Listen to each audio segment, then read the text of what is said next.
இனிமே கண்ணை மூடிட்டு கடலை எண்ணெய் வாங்கலாம். ஏன்னா மந்த்ரா கடலை எண்ணெய் இதயத்தின் தயாரிப்பு. வறுக்க பொரிக்க ஏன் எல்லா சமையலுக்கும் மந்த்ரா தான். மந்த்ரா கடலை எண்ணெய், அபார ருசி, ஆரோக்கியமான உடல் நலம்.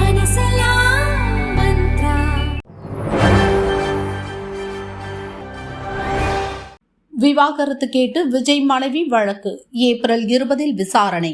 நடிகரும் தவிக தலைவருமான விஜய் கடந்த 1999 ஆண்டு சங்கீதா என்பவரை காதலித்து கரம் பிடித்தார். இவர்களின் நிச்சயதார்த்தம் லண்டனிலும், திருமணம் 1999 ஆண்டு ஆகஸ்ட் 25 சென்னையிலும் நடந்தது. இந்த தம்பதிக்கு 25 வயதில் ஜேசன் சஞ்சய் என்ற மகனும் 20 வயதில் திவ்யா என்ற மகளும் உள்ளனர். கருத்து வேறுபாடு காரணமாக விஜய் சங்கீதா தம்பதி சில ஆண்டுகளாக பிரிந்து வாழ்ந்து வந்ததாக கூறப்படுகிறது. திருமணம் முடிந்து 27 ஆண்டுகளான நிலையில் சங்கீதா விவாகரத்து கேட்டு செங்கல்பட்டு மாவட்ட குடும்ப நலக் கோர்ட்டில் மனு தாக்கல் செய்துள்ளார். எங்கள் திருமண வாழ்வு எப்போதோ முடிந்துவிட்டது. ஆவணங்களில் மட்டுமே கணவன் மனைவியாக இருக்கிறோம். விவாகரத்திற்கான நோட்டீஸ் அனுப்பிய பிறகும் பொதுவெளியில் விஜய்க்கு அவமானம் ஏற்படக்கூடாது என்பதற்காக சுமூகமாக பிரிவதற்காக 2 முறை முயற்சி எடுத்தேன். ஆனால் அவற்றை விஜய் பொருட்படுத்தாததால் கோர்ட்டை நாடுவதை தவிர எனக்கு வேறு வழி இல்லை. விஜய் ஒரு நடிகையுடன் திருமணத்தை மீறிய உறவில் இருந்தார். இருவரும் வெளிநாடுகளில் சுற்றும் புகைப்படங்களை அந்த நடிகை தொடர்ந்து வெளியிட்டார். இதனால் எனக்கு பொதுவெளியில் பெரும் அவமானம் ஏற்பட்டது. நான் கண்டித்த பிறகும் விஜய் திருந்தவே இல்லை. நடிகையுடனான உறவை அவர் கைவிடவில்லை. பொதுவெளியில் நன்மதிப்பை கெடுக்கக்கூடாது என்பதால் நடிகை பெயரை குறிப்பிடவில்லை.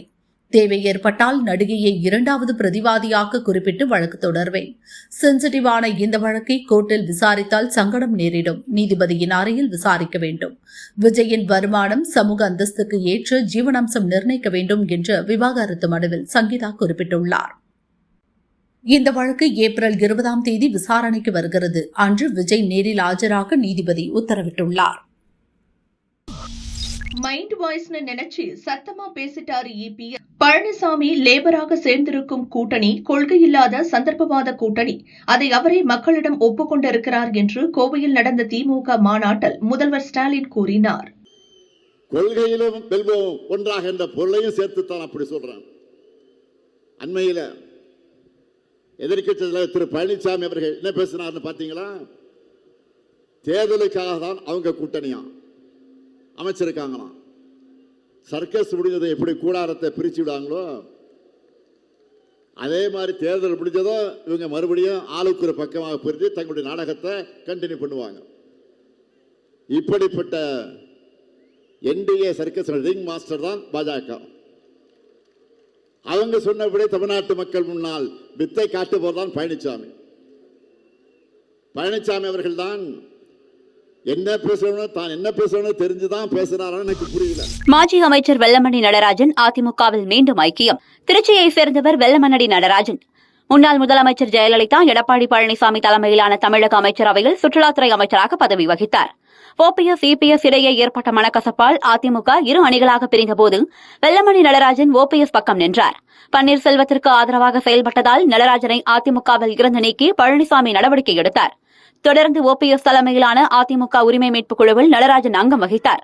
அதிமுகவில் இருந்து நீக்கப்பட்டு ஓபிஎஸ் ஆதரவு நிலைப்பாட்டில் இருந்த மனோஜ் பாண்டியன், வைத்தியலிங்கம் ஆகியோர் சமீபத்தில் திமுகவில் இணைந்தனர். அவர்களைத் தொடர்ந்து முன்னாள் முதல்வர் ஓ பன்னீர்செல்வமும் இன்று அறிவாலயத்தில் ஸ்டாலினை சந்தித்து திமுகவில் இணைந்தார். இந்நிலையில் ஓபிஎஸ்ஸின் செயலால் அதிருப்தியடைந்த வெல்லமண்டி நடராஜன் சென்னை கிரீன்வேஸ் சாலையில் உள்ள பழனிசாமி இல்லத்தில் மீண்டும் சந்தித்து மீண்டும் அதிமுகவில் தன்னை இணைத்துக் கொண்டார்.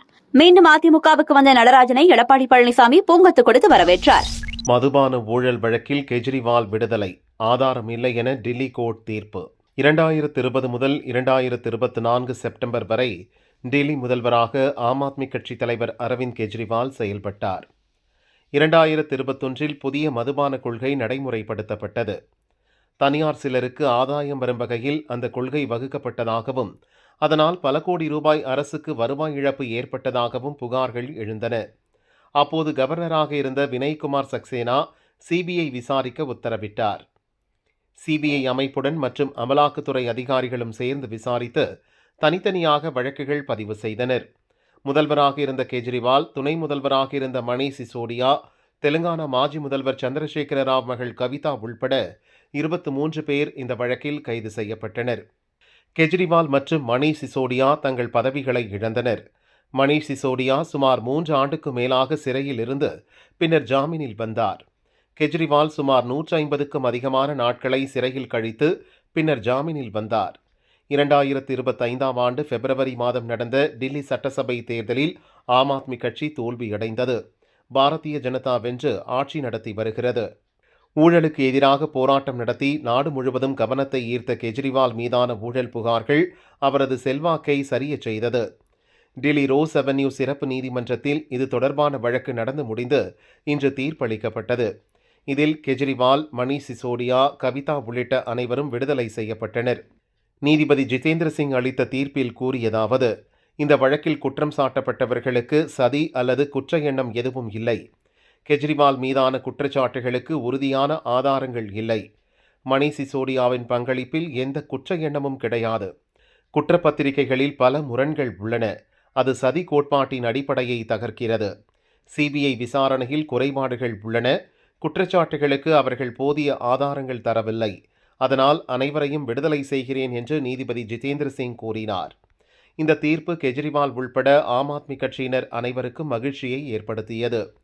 தீர்ப்புக்கு பிறகு கண்கலங்கிய டில்லி முன்னாள் முதல்வர் கெஜ்ரிவால், உண்மை ஒருபோதும் தோற்காது என்பதற்கு இன்றைய தீர்ப்பு ஒரு சாட்சி என அவர் உருக்கமாக தெரிவித்தார். சிபிஐ வழக்கிலிருந்து கெஜ்ரிவாலுக்கு விடுதலை கிடைத்தாலும் அமலாக்கத்துறையின் வழக்கு இன்னும் முடியவில்லை. मैंने केवल अपनी जिंदगी में ईमानदारी कमाई है. इन्होंने झूठा केस लगाया और आज ये साबित हो गया. कोर्ट ने कहा है कि केजरीवाल कट्टर ईमानदार है, मनीष सिसोदिया कट्टर ईमानदार है, आम आदमी पार्टी कट्टर ईमानदार है. சென்னை ஹைகோர்ட்டுக்கு புதிய தலைமை நீதிபதி நியமனம். சென்னை ஹைகோர்ட் தலைமை நீதிபதியாக பதவி வகிக்கும் மணிந்திர மோகன் ஸ்ரீவத்சவா வரும் மார்ச் 5 ஓய்வு பெறுகிறார். அடுத்த புதிய தலைமை நீதிபதியாக கேரள ஹைகோர்ட் நீதிபதி சுஷ்ருத் அரவிந்த் தர்மாதிகாரியை சுப்ரீம் கோர்ட் கொலிஜியம் குழு நியமனம் செய்தது. சென்னை ஹைகோர்ட்டின் 55வது தலைமை நீதிபதியாக பதவி ஏற்க உள்ள அவருக்கு கவர்னர் ரவி பதவி பிரமாணம் செய்து வைக்க உள்ளார். புதிய தலைமை நீதிபதியாக பதவி ஏற்க உள்ள தர்மாதிகாரி சத்தீஸ்கர் மாநிலம் ராய்ப்பூரை சேர்ந்தவர். சட்டக்கல்விக்கு பிறகு 1992 முதல் மத்திய பிரதேச ஹைகோர்ட்டில் வக்கீலாக பணியாற்றினார். 2000 முதல் 2015 வரை மத்திய அரசின் நிலைக்குழு வழக்கறிஞராக செயல்பட்டார். போபால் விஷவாயு வழக்கு உள்ளிட்ட முக்கிய வழக்குகளில் அவர் வாதாடியுள்ளார்.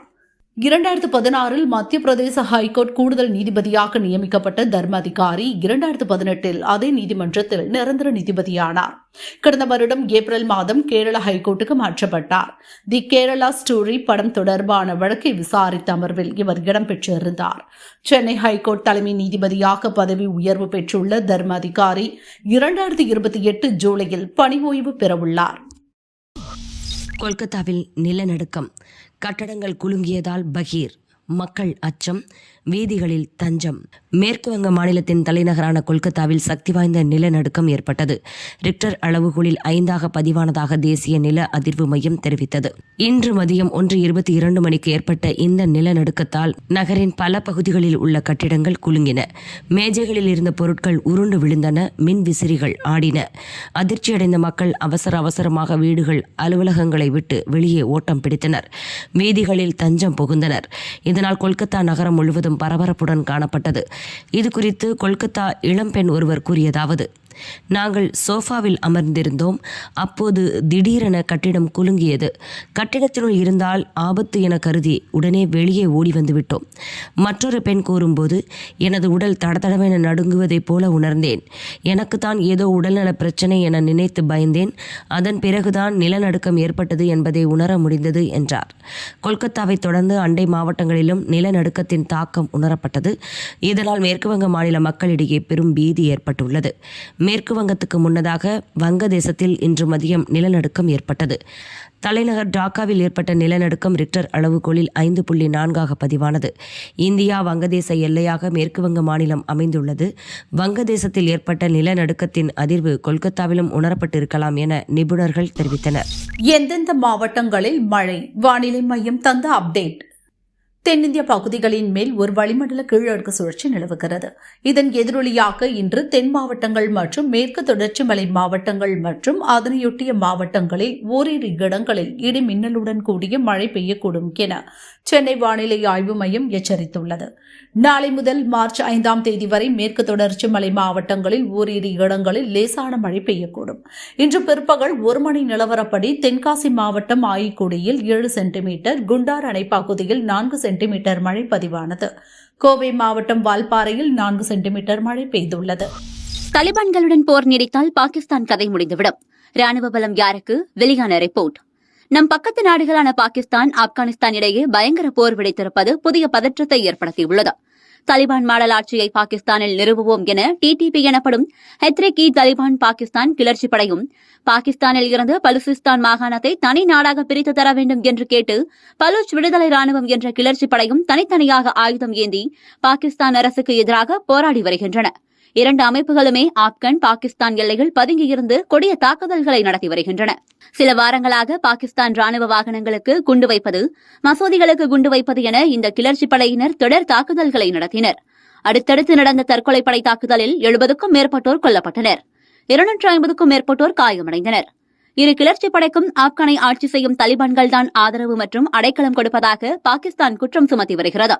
இவர்களது பின்னணியில் இருந்து இந்தியா இயக்குவதாகவும் குற்றம் சாட்டி வருகிறது. தொடர் தாக்குதல்களை தொடர்ந்து கிளர்ச்சி படையினருக்கு உரிய பதிலடி கொடுக்கப்படும் என்று பாகிஸ்தான் சொன்னது. இதன் தொடர்ச்சியாக கடந்த 22ஆம் தேதி ஆப்கன் எல்லைக்குள் புகுந்து பாகிஸ்தான் போர் விமானங்கள் ஆப்கனின் நங்கர்ஹார், பக்திகா மாகாணங்களில் சரமாரியாக குண்டு வீசின. கிளர்ச்சி படையினர் மீது குண்டு வீசியதாக சொல்லிவிட்டு அப்பாவி பெண்கள், குழந்தைகளை பாகிஸ்தான் ராணுவம் கொன்றது. இது தலிபான்களை கொந்தளிக்க வைத்தது. நேற்று இரவோடு இரவாக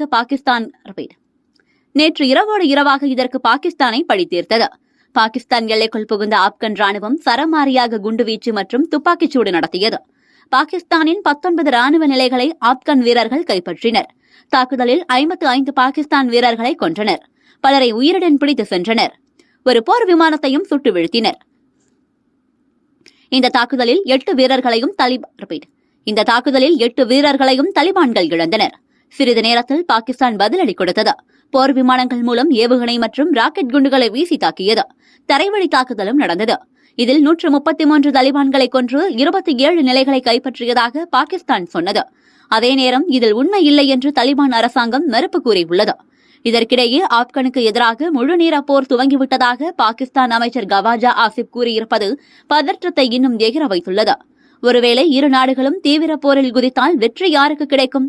யாரிடம் வலிமையான ராணுவம், சக்தி வாய்ந்த ஆயுதங்கள் இருக்கிறது என்பதை பிரிட்டனின் புலனாய்வு அமைப்பு ஒன்று வெளியிட்டுள்ளது. அதன்படி பாகிஸ்தானுக்கு ஆப்கனை விட ராணுவ வீரர்கள் பலம் கூடுதல். பாகிஸ்தான் முப்படைகள் மொத்தம் 6,60,000 வீரர்கள் உள்ளனர்.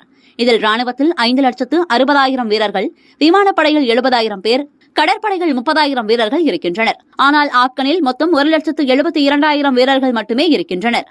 இருப்பினும் தங்கள் படைகள் விரைவில் 2 லட்சம் வீரர்களை சேர்ப்போம் என்று தலிபான்கள் கூறி வருகின்றனர். தரைவழி சண்டைகள் முக்கிய பங்கு வகிக்கும் டாங்கிகள் எனப்படும் கவச போர் வாகனங்கள் 6,500, பீரங்கி வாகனங்கள் 4,600 பாகிஸ்தான் வசம் உள்ளன. தலிபான்கள் ராணுவத்திலும் சோவியத் கால டாங்கிகள், பீரங்கிகள் உள்ளன. ஆனால் அவை எண்ணிக்கையில் குறைவுதான். பாகிஸ்தானிடம் 465 போர் விமானங்களும் 260 ஹெலிகாப்டர்களும் உள்ளன. ஆனால் தலிபான் வசம் உண்மையான விமானப்படை ஒன்று இல்லை. 6 போர் விமானங்கள் ஆப்கன் வசம் இருக்கக்கூடும். அதுவும் சோவியத் காலத்தை சேர்ந்தவை.